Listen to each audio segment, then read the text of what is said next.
My name is Linda Balentine, and I host this weekly program of interviews gathered from the mountains of Appalachia. I invite you to relax and sit a spell with us as we share our stories with you every Friday at noon. So today, let's get started. All righty, we're talking to Tony Tree, a great friend, and we're talking about his years when we both lived in Highland County 50 years ago. And he had moved from New York, and he had set up a teepee in the middle of 2,000 acres in a valley. How far was that walk to? 6 miles to Bluegrass. 6 miles to Bluegrass. And I used to see you walking. You were one healthy dude. You would walk on over there, get your groceries. Remember, there's no electricity, know, there's no phone. There's no way to talk to anybody. So Tony put up a wonderful teepee. And then what was your day like in your teepee, Tony? I mean, you did craft stuff. Very, very busy. Yeah. Especially in the winter. All I did all winter long was firewood. Cut it, pack it in the teepee, burn it that night, go out the next day, do the same thing, repeat, and eat a lot of buckwheat. Yeah. Did you have a chainsaw, or did you do it another way? No, I had handsaw. Yeah. Oh my gosh.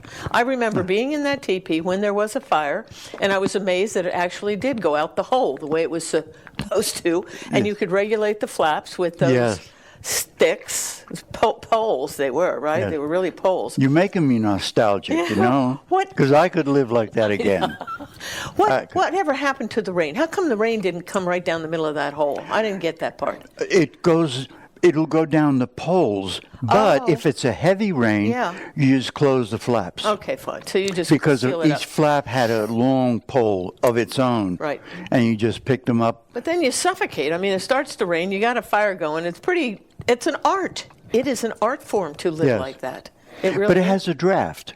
Oh, okay. It's made so that you always have air coming in and flowing up and out. Okay, all righty. So even when it's a wonderful thing. Even when you keep the rain out, there's going to be a place for the air to go. Okay, yeah. I got that part.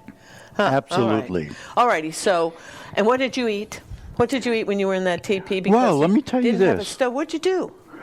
When I came to Bluegrass, I had been a vegetarian for almost 2 years. Complete vegetarian. And I was there, put a garden in behind Fitz's house.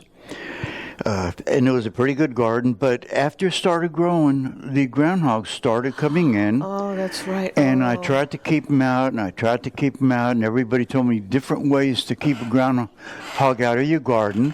You can put a dead groundhog, kill one and put her on a pole. Right. I said, well, I'm not going to kill anything because I don't eat meat. But I walked to Bluegrass, and anytime I saw a dead animal, especially a groundhog, I would pick it up and carry it home. And I would hang it on one of the fence posts. And lo and behold, that did not work. I guess not. These groundhogs would see their neighbors up there. And, and the groundhog thinks, too bad for that sucker, but that'll never happen to me. Hey, Charlie, what are you doing there? I've got to get some beans. So I resorted to a .22 rifle. Finally. And I wasn't going to kill something and waste it. That's when I started eating meat. I gotcha. I started on groundhog, and I ate groundhog, and I ate groundhog, and I ate groundhog. Gosh. I ate a lot of groundhog. Do you have a special groundhog recipe? Darlene was talking today about how important it was to take that, the warbles? Yeah, is that what it is? Those things under the armpits? Well, no, she was talking about a scent gland around the anus, and she said you had to get rid of that in order to, and then you parboiled it and threw that water out, and then you parboiled it in salt and threw that out, and then you were ready to cook it in some fashion closer to edible. I did it the primitive way, and I didn't find groundhog unappetizing at all. But I didn't throw the water out, and that was too much firewood. I know, that's right. Yeah, I got you. Yeah, I couldn't afford to do that. I mean, you're living on a tight budget. That's right. There was a creek. Was there anything in the creek worth eating? Was there any fish? Catfish. Oh, there were I would get a catfish little in there. catfish, yeah, small, Yeah. 1 foot long. Man, one hooked me with they have a spine on the back fin on their Really? back, yes. And I didn't know that when I grabbed him to take him off the hook, I got that spine right in my hand. wow. I learned. Yeah. I didn't get a spine the second I time. bet you didn't. Yeah. And you ate him to boot, so you got Absolutely. a lot of satisfaction out of Yes, that guy. indeed. Yes. All right, so your diet now is groundhog and fish, and whatever the groundhogs leave you in the garden, you were Yeah. able to eat. Were there wild apples around there? There were wild apples all over Yeah, there was an Highland orchard, County. the old orchard that was right above the house on a knoll going up the hollow where I put the teepee the second time. So there were apples. Apples is a vital part of, I remember jumping on my horse and doing a Yeah. lot of riding, and I Yeah. could just about eat my way cross country. You know, there would Yes. be berries, blueberries, huckleberries, apples of different kinds. Black walnuts. Oh, black walnuts. Black walnuts. How did you crack them? Did you run over them with something? How did you? Stone that on call stone. was- Oh, gee. Just stone on stone. Yeah. My husband loves black walnuts, but he won't go to that trouble. He won't? No, he won't. He won't. And I've got a beautiful black walnut tree that just rains down the walnuts, and I just watch the squirrels carry them away. And of Well, course, that's- then I have little walnut trees trying to grow up all over the place in my yard because they never go back to. That's one of the You know. treats of life is black walnut. Yes. Oh my gosh. It's my favorite nut. Well, and then weren't there hickory nuts? Didn't you get hickory nuts? Hickory down nuts, they're a there? little bit They're small tough. and tedious. They're harder to get Yeah. out. And Well, butternuts. And butternuts. There were butternuts. Butternut wood is a beautiful wood. Yes. A beautiful wood. It's actually like a blonde walnut, blonder walnut. Yeah. It's gorgeous to Yeah. work with. Those two are closely related. What butternuts and walnuts are closely Okay, so related. that probably explains that. But their shells are a whole lot easier to navigate. You were right under a ridge. You were right under a beautiful ridge called Sapling Ridge. Yes. I don't know why they called it sapling, but at one point it had to have had a bunch of saplings on it. Yes. It wasn't denuded, and there were beautiful tamarack trees. I was introduced to the tamarack tree when I was there, and they were elegant evergreens. Really? Sapling Ridge was a good place for the little technology that I had. I had a small transistor radio. And at the time, it was WVWT from Virginia Tech. That was that's the right. public radio. That's right. But if you switch on to AM, you could pick up all over the country, Because you were so high up. especially Cuba. And I could No. listen to Spanish-speaking people, and I could listen to the music, and I used to be in heaven. Sapling Ridge was heaven. It was heaven. I used to really- love to ride up there on my horse. It was one of my favorite rides because it was a long stretch of beautiful, fine green grass on the Yes. top. And it went all the way to a point out there. Yep. And my horse knew to stop when we got there.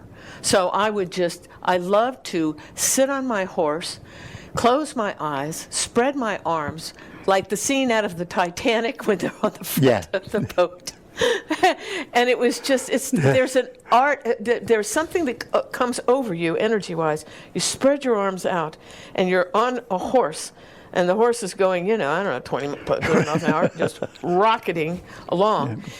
And I remember opening my eyes, probably I was halfway up, and there was a raven off the end of my left arm, and it had red eyes. Now, I've never looked at, I don't know how many ravens have red eyes, probably a lot. It was obviously a species of raven. And it was flying with me, not above, just right off the end of my hand, just a couple feet. And it followed us all the way up there. It was pure magic. Yes. And I didn't close my eyes after that because I couldn't believe that this raven was there flying with me. And that felt like some tribal moment, if there ever was one. Well, Linda, a lot of people today don't realize that if they can get out and be alone and not in a city park, and it's sad that we don't have more open spaces available, but when you can get out to where there is nobody, That's right. there are a lot of magical things that happen because the animals are not That's right. afraid of you, and they're curious, and they will come and check you out. That's right. Well, that's what that he was did. wonderful.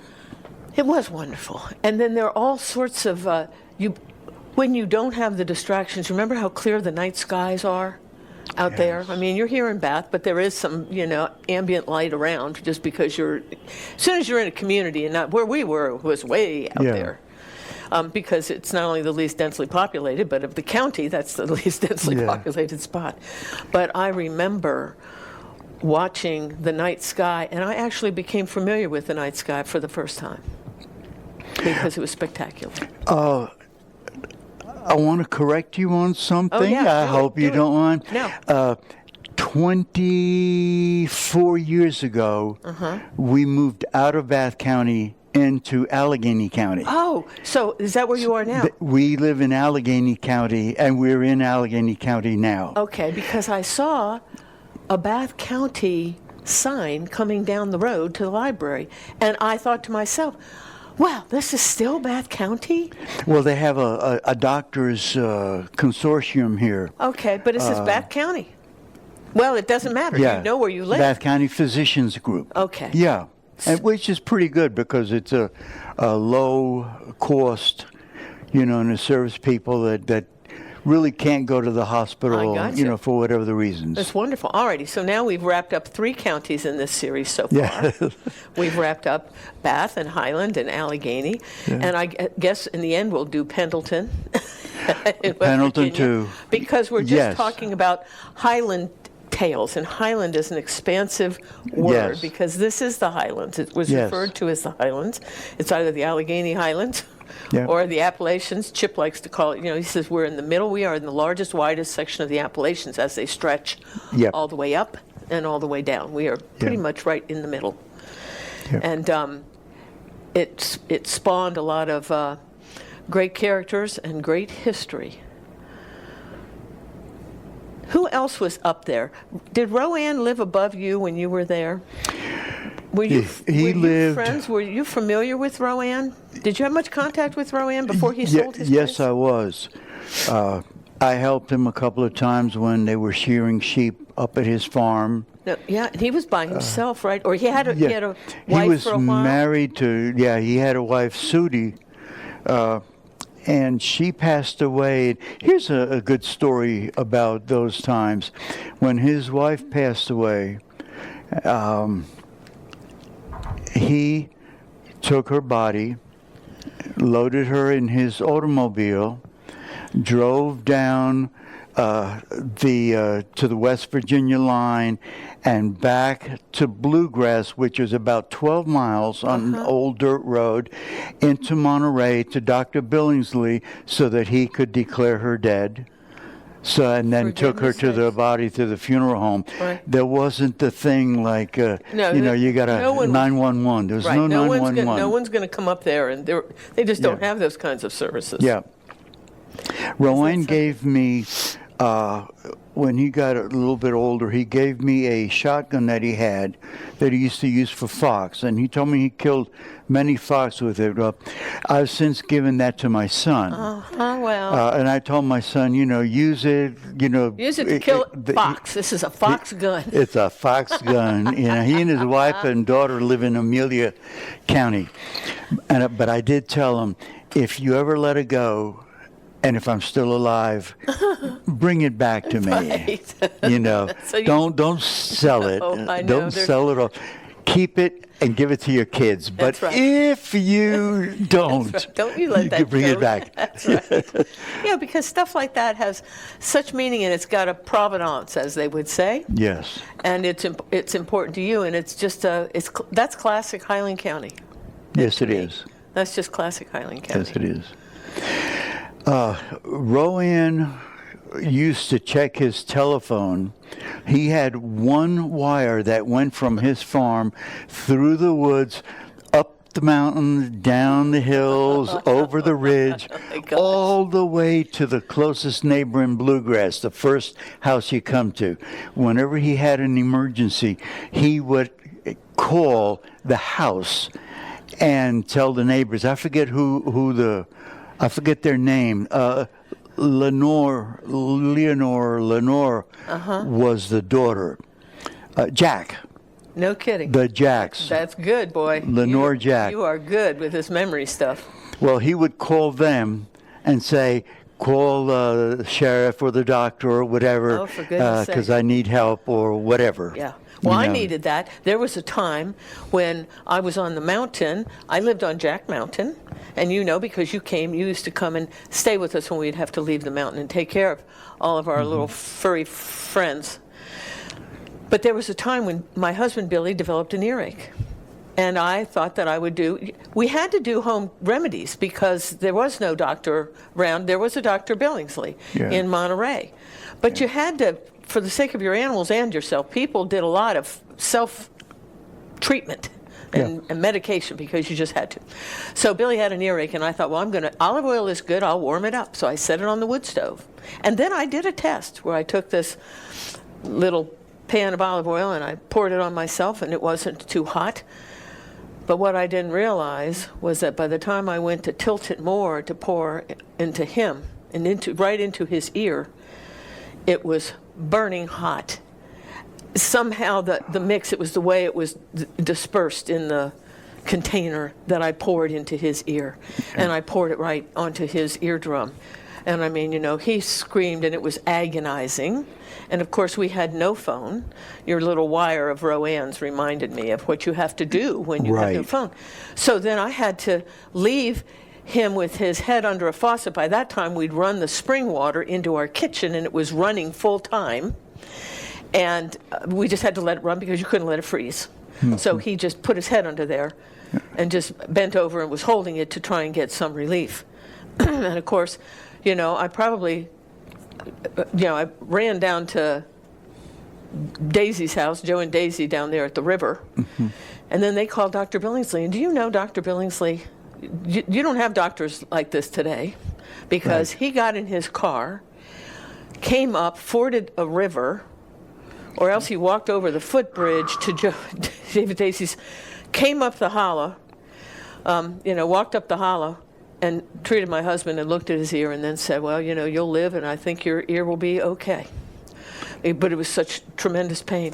Yeah. And then he turned around and walked away. I don't know what I paid him. I don't know anything about that part, but that's the type of dedication. He just came. Doc Billingsley was a saint. He was really something else. I didn't even appreciate him as much as the older I've gotten, and now that I'm away from that, and I realized what heroic stuff he did all the time for people, I had to go to him one time. I was cutting firewood for my teepee. Oh, yeah. And I cut my my knuckle, and it was about 1 inch, and you could see the bone, but I just put the skin back together, wrapped it up, and left it alone, because I know it heals. Yeah. It got really sore, and the next time I was in Monterey, I went to see Dr. Billingsley. I said, and I cut myself a couple of days ago, I think it's healing okay. You can still see it. Yeah, I do. Wow, that's quite a little slice. He looked at it, he said, why didn't you come in? I said, you're too far. Right.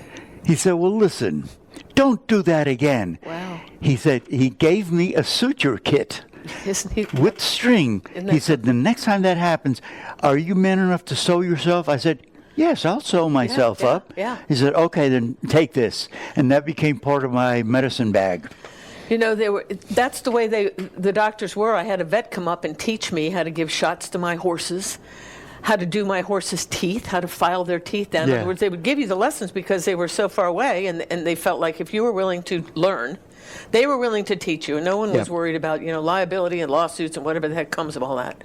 Yep. But because they were just sharing, knowing that that's the need. They met a real need by educating and sharing. Do you know Dr. Billingsley, when I was out delivering babies and I had a hairy time with one baby, and I knew I was going to have a hairy time, it was at the VEPCO project, and I delivered a bunch of babies at that time, and it had all been easy.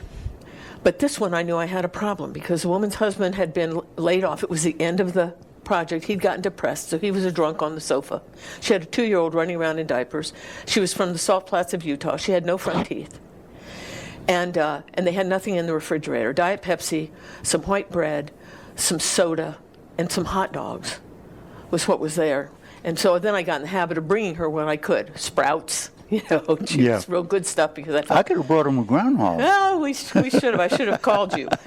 And she smoked 2 packs a day.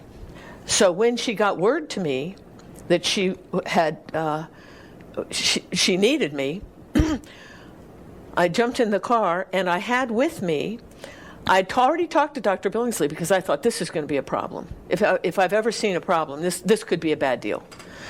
And he gave me an infant mask, an oxygen tank, and a mask for her, just in case. Just in case. When I got there, she had double pneumonia. And the husband was totally drunk on the sofa, and the baby's head was just about to crown, I massaged her, did all that, but she had no strength. She was laying down, and she couldn't push that baby out. So I went and got that lazy husband off of that sofa, and I said, come on in here and hold your wife. And we did it sort of Indian style. He held her under the arms, and we just let gravity pull that baby out. So I was there to catch this baby. She had a 10-pound baby boy. There's something in midwifery called an APGAR score, where you score all of these attributes of the baby. Yes. That baby was the most perfect baby God ever made, because God was obviously looking out for this baby. He had a 10 APGAR, strong, healthy, Chosy Reeks, just a beautiful baby. And she was desperately sick. And so we had to, in the end, I didn't need the mask for the baby, but we ended up calling to have an ambulance take her. I don't know whether they took her to Stanton or Bath, I forget. The husband stayed with the child, the 2-year-old. And then we just put the mother and the baby together. And she went to the hospital, not for anything related to the birth, but the fact that she had double pneumonia. She couldn't breathe. Yeah. And those things can be pretty exciting. It was, but I always felt that Dr. Billingsley had my back in a remote way, that he would have been there had we really needed something, because you didn't have many resources close. The nearest big hospital was an hour and a half away, over a mountain. Yes. Which was why I wound up having my baby at home, because I could never get there. One day I was in my teepee, and here comes John.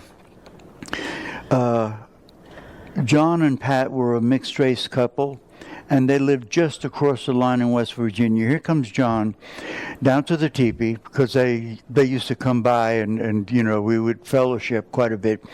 And he said, Tony, Pat's in labor. Now, we had gone through the Lamaze using the book. Oh, my. Because she couldn't go to the hospital because they were both fugitives. Oh, for goodness sake. So, exciting days. I know, exciting days. So, he asked me not run of the mill. He said, it's time. So, I walked out. He had a car parked up on the road, because from the road you still had to walk to the teepee quite a bit. That's right. Went back to Pendleton County. They lived in the trailer park between where you lived and Franklin. I think I met them. Yeah, good people. I know I did meet them, yes. Good people, good people. But you get, sometimes when you're young, you get in trouble for stupid things and stuff. Right, I got you.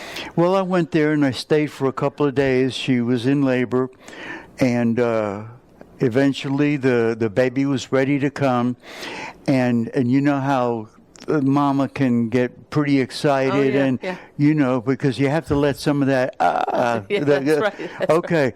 Well, when she starts to lightly yell, scream, John got excited. He says, I'm going to go call the doctor. I'm going to get the doctor.